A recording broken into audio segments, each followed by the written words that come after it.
좋은 날입니다. 9월 10일 GT 묵상에 함께 하신 여러분 환영하고 축복합니다.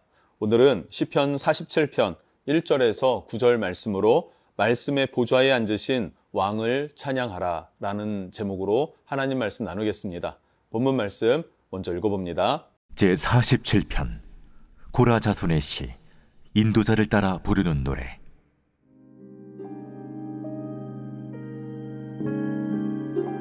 너희 만민들아, 손바닥을 치고 즐거운 소리로 하나님께 외칠지어다. 지존하신 여호와는 두려우시고 온 땅의 큰 왕이 되심이로다. 여호와께서 만민을 우리에게, 나라들을 우리 발 아래에 복종하게 하시며 우리를 위하여 기업을 택하시나니 곧 사랑하신 야곱의 영화로다. 하나님께서 즐거운 함성 중에 올라가시며 여호와께서 나팔 소리 중에 올라가시도다. 찬송하라, 하나님을 찬송하라. 찬송하라, 우리 왕을 찬송하라. 하나님은 온 땅의 왕이심이라. 지혜의 시로 찬송할지어다. 하나님이 뭇 백성을 다스리시며 하나님이 그의 거룩한 보좌에 앉으셨도다. 문나라의 고관들이 모이며 아브라함의 하나님의 백성이 되도다. 세상의 모든 방패는 하나님의 것이며 그는 높임을 받으시리로다.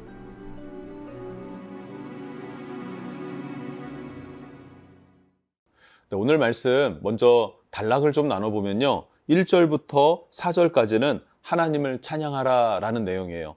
그리고 6절부터 마지막 9절까지도 하나님을 찬양하라 라는 제목입니다. 그래서 같은 주제로 하나님을 찬양하라 라는 것인데 관점이 조금 다릅니다. 1절부터 4절의 관점, 6절부터 마지막 9절까지의 관점이 조금 다릅니다. 1절부터 4절의 관점은요, 하나님을 찬양하는데 이스라엘의 대적을 무릎 꿇게 하신 하나님을 찬양하라 이런 거예요. 이스라엘에게 승리를 주시는 하나님을 찬양하라 이런 내용이었어요. 자, 그러면 6절부터 9절의 관점은요, 모든 민족들, 이방인들을 포함한 모든 민족들이 하나님의 백성이 될 것이다. 그러니 그 열방 가운데 높임 받으실 하나님을 찬양하라 라는 내용이 담겨져 있습니다. 자, 그러면 1절부터 4절, 6절부터 9절이니까 5절 말씀이 비지 않습니까? 그래서 5절 말씀을 보면요, 하나님께서 성전에 그 시온에 올라가셔서 보좌에 앉으신다라는 것을 선언합니다. 하나님께서 성전에 올라가서 앉으시는 그 장면을 묘사하고 있어요. 하나님이 성전에 올라가신다, 시온에 올라가신다. 시온은 예루살렘 성을 말하고 있죠. 그래서 이곳에 하나님이 앉으시는 장면을 묘사하더라. 그래서 역사학자들은 뭐라고 말하냐면 다윗이 12지파의 왕이 되었습니다. 통일 왕국의 왕이 되었습니다. 그때에 처음으로 한 일이 무엇입니까? 다윗의 첫 번째 업적, 통일 왕국의 왕이 된 후 첫 번째 업적은 오벳에돔의 집에 있었던 여호와의 법궤를 다윗성으로 옮기는 것이었습니다. 다윗성으로 옮기는 것, 예루살렘으로 옮기는 것, 그것이 바로 다윗의 첫 번째 행적이라고 해야 될까요? 업적입니다. 자, 이것은 어떤 의미를 가지고 있을까요? 오벳에돔의 집에 법궤가 잘 있었습니다. 큰 문제가 없어 보여요. 그런데 다윗은 굳이 그 오벳에돔의 법궤를 예루살렘으로 옮긴 이유, 그것은 무엇인가 하는 것이죠. 다윗이 왕이 되었어요. 그런데 다윗의 마음은 하나님께서 이스라엘의 왕이십니다라는 거예요. 내가 왕이 되었지만 진짜 왕은 내가 아닙니다. 하나님이 왕이십니다. 주님만이 이스라엘의 왕, 나의 왕이십니다. 그리고 나는 하나님이 시키는, 하나님이 행하고자 하는 그 일들을 대리자로 감당하겠습니다. 라고 하는 그런 마음의 자세로 법궤를 옮긴 것이고, 이 마음은 진심이었습니다. 그래서 하나님은 다윗을 향하여서 내 마음에 합한 자다라고 말씀하시는 것이죠. 내 마음에 합한 자다.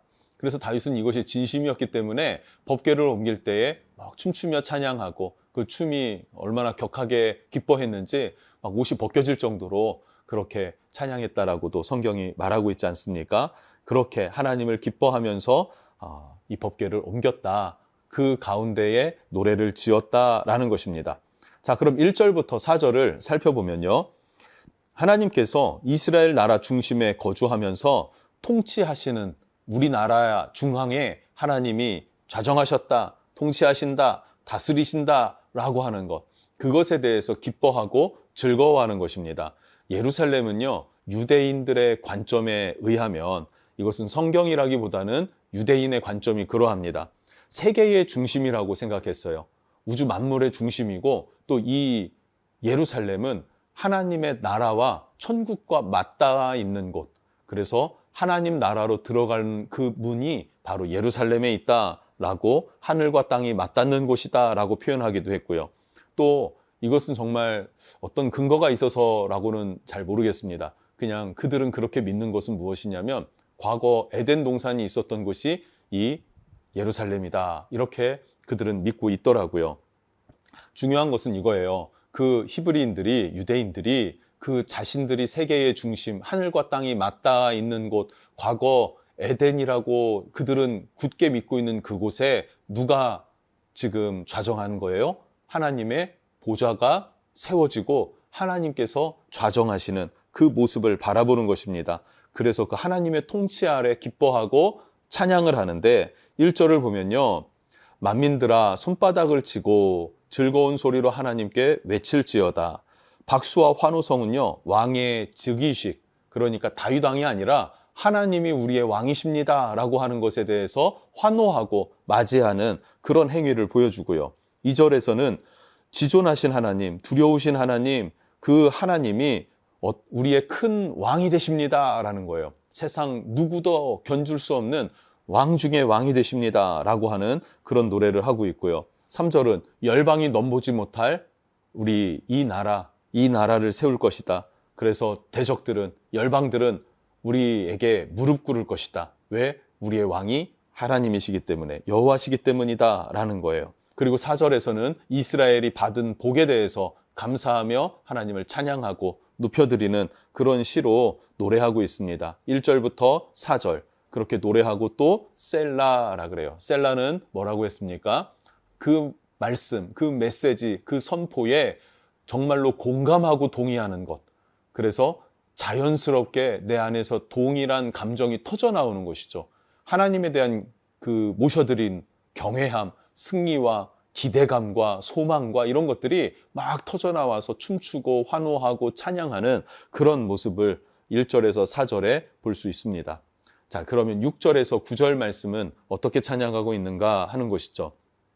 모든 나라가 하나님의 백성이 될 것이다 라는 거예요. 모든 나라가 하나님의 백성이 될 것이다. 그래서 하나님을 찬양하는 것입니다. 예루살렘, 세계의 중심에 드디어 하나님이 좌정하셨습니다. 그래서 이스라엘 나라를 하나님께서 강하게 하시고 대적들을 무릎 꿇게 하셨다. 모든 민족들을 무릎 꿇게 하셨다. 그리고 그들의 왕이 되시는 분이 누가 되신다? 하나님이 되신다. 이스라엘의 왕이 아니라 열방의 왕이신 하나님이 되신다라는 내용이에요.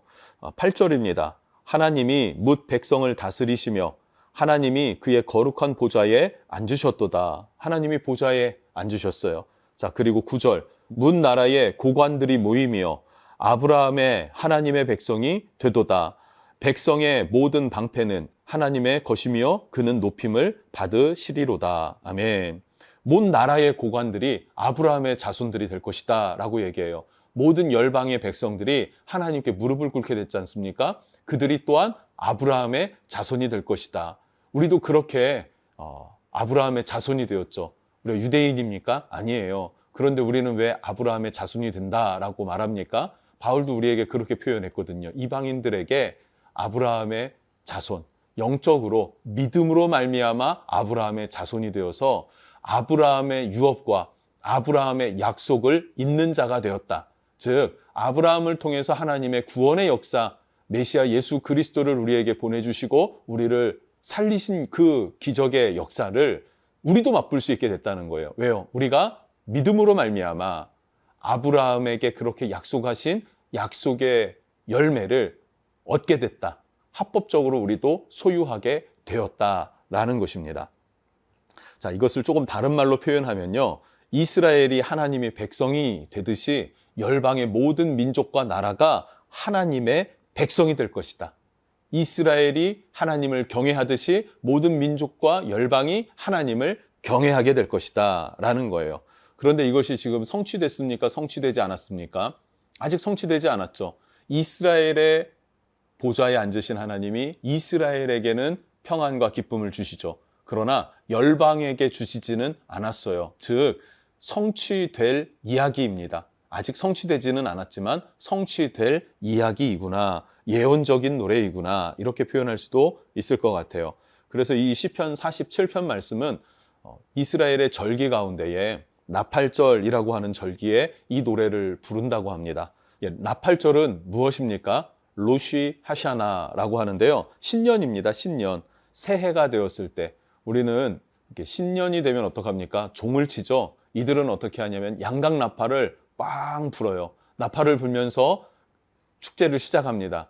어떤 축제를 시작합니까? 새해가 되었다라는 거예요. 새해가 되었다. 즉 예수님께서 다시 오실 그날에 어떻게 됩니까? 나팔절의 때에 예수님이 재림하시면 이 세상의 모든 것들은 다 지나가는 것들이 되는 거예요. 멈추게 됩니다. 하나님의 공의로운 심판 가운데 벌할 것과 상급과 이것들이 나누어지게 돼 있죠. 그리고 나서 무엇이 시작이 됩니까? 하나님 나라에서의 새로운 시작이 바로 이 로시 하샤나, 나팔절에 이루어지거든요. 그때의 열방이, 모든 열방이 하나님만 경배하는 그런 일들이 일어나게 될 것입니다. 자, 우리가 소망하는 것, 그것은 바로 이 하나님의 뜻이 성취되는 것인 줄로 믿습니다. 이 하나님의 이루실 일들을 성취하도록 교회를 세우셨죠. 우리 교회가 그 하나님의 사명을 감당하고 복음을 전파할 수 있는, 또 하나님을 기뻐하고 하나님이 이루실 일들을 바라보며 소망하는 그런 저와 여러분이 되었으면 좋겠습니다. 기도하겠습니다. 하나님께서 이스라엘 보좌에 앉으십니다. 그래서 이스라엘의 하나님이 되셨듯이 마지막 때에 하나님은 열방의 주인이 되시고 열방의 주가 되셔서, 왕이 되셔서 열방의 경배를 받으시기에 합당한 하나님이 되실 것입니다. 하나님, 이것을 우리가 바라보고 소망하면서 기뻐하면서 우리에게 맡겨주신 그 사명들 잘 감당하며 나갈 수 있도록 우리에게 은혜를, 긍휼을 베풀어 주시옵소서. 감사합니다. 예수님의 이름으로 기도드립니다. 아멘.